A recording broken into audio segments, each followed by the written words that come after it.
Hello, have a good day to all. Naghihiwa po ako ngayon ng kamatis na aking sasog sa aking lulutuing sarsyado. At syempre ang kamatis, hugasan muna natin yan. Tapos tanggalan po natin ang buto. Hindi po maganda yung may buto ng kamatis. Sa akin po, hindi po dapat. Ewan ko lang sa inyo. Pero hanggat maaari, tanggalin niya rin buto.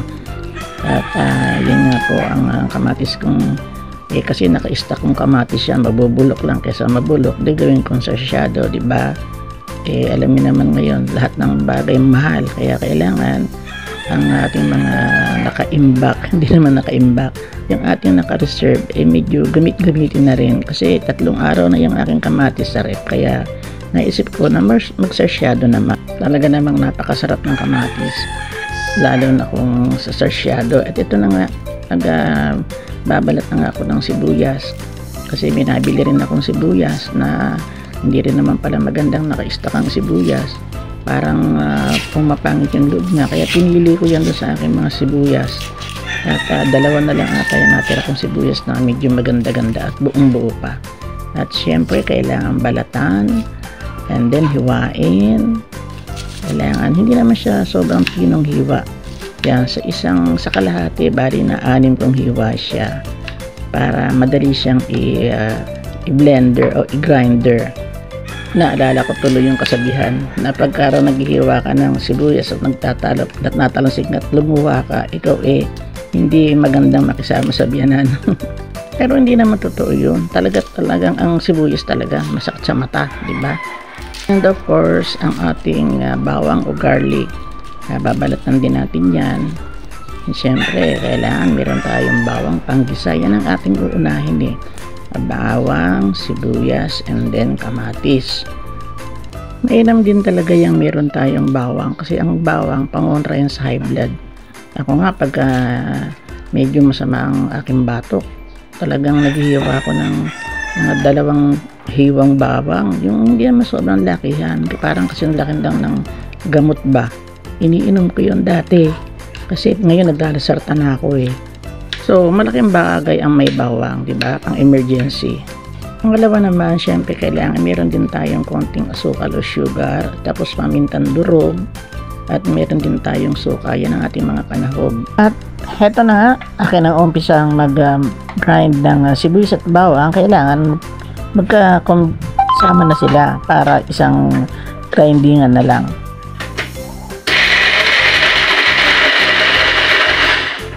At habang ginagrind ko ang aking mga sahog, shoutout ko nga pala sa aking may BFF family, hindi ko na kayo isa-isahin. At sa lahat po ng mga sumusuporta sa akin sa ibang bansa, maraming salamat sa mga OFW, sa mga kababayan natin na mga nagtatrabaho. Ganun din sa may mga pamilya na rin doon. Shoutout to all sa inyo. Thank you very much for the support. Sa aking mga avid members, hindi ko na rin kayo isa-isahin. Thank you very much. Grind na rin natin ang ating kamatis para sure na pinong-pino. At ayan na nga, aking ginagrind. Alam nyo ba na ang grinder kong yan ay almost 10 years na yan.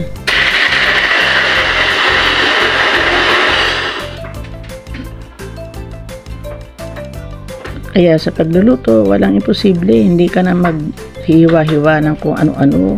Yan, grind mo lang siya. Pinong-pino, sibuyas, bawang, kamatis.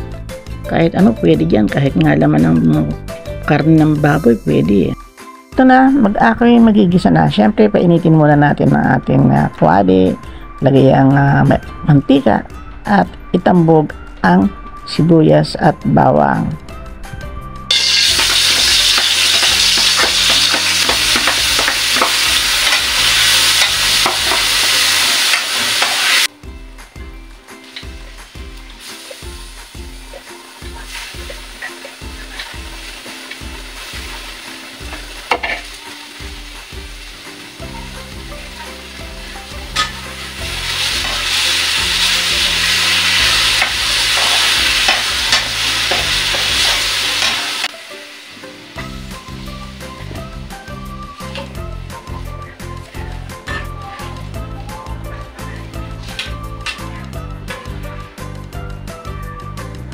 Isa pa rin sa nagpapasarap ng sarsyado ay ang pamintang durog.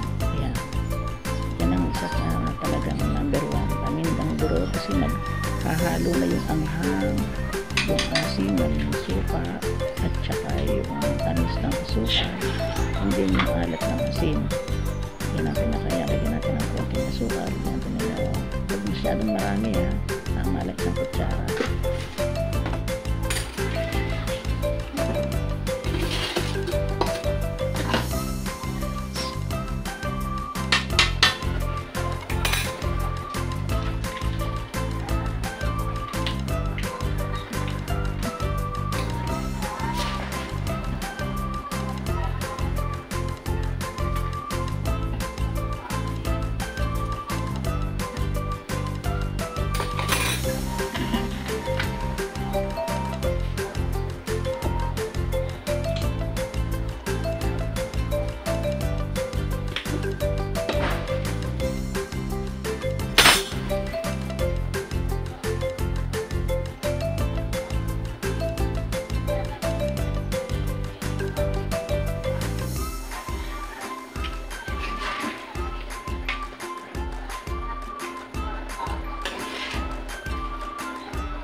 Importante na kada tayo magluluto, lagi natin titikman para malaman natin kung saan kulang, kung kulang sa asin, sa alat, at timplahin ulit kung saan may kulang.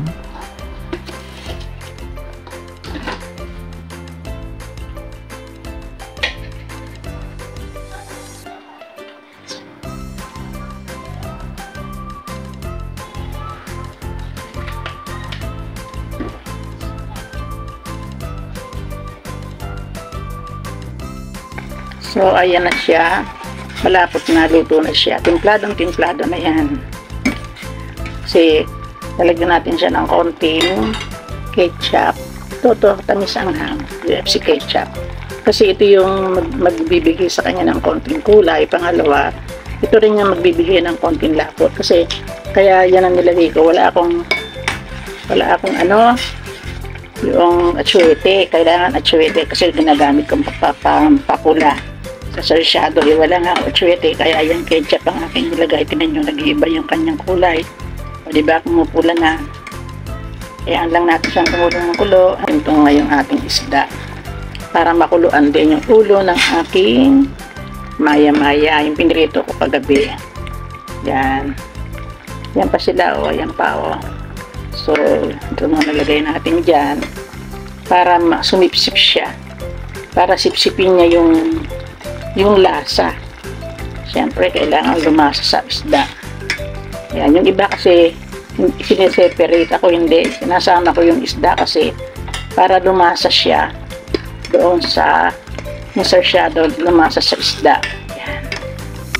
Yan. Luto na. Nabilin ko na yan. Nanyo, diba? Yan. Lumapot siya. Kasi ito kasi yung natirang buntot. Nilagay ko na rin siya. Kinain ko paggabi yung kalahati niyan. Hindi pa sarsyado. Ngayon lang ako nagawa. Nako, napasarap ang aking kain. Naubos ko yung ulo. Pinag-uluhan ko yan. Tsaka yung kalahati ng buntot. Pero itong brown rice hindi ko talaga naubos. Kahit konti na nga lang. Ginamihan ko talaga ng ulam. Ay, nasarapan ako sa aking niluto eh. So, maraming salamat sa inyo. Thank you for watching. See you on my next vlog. Bye-bye to all.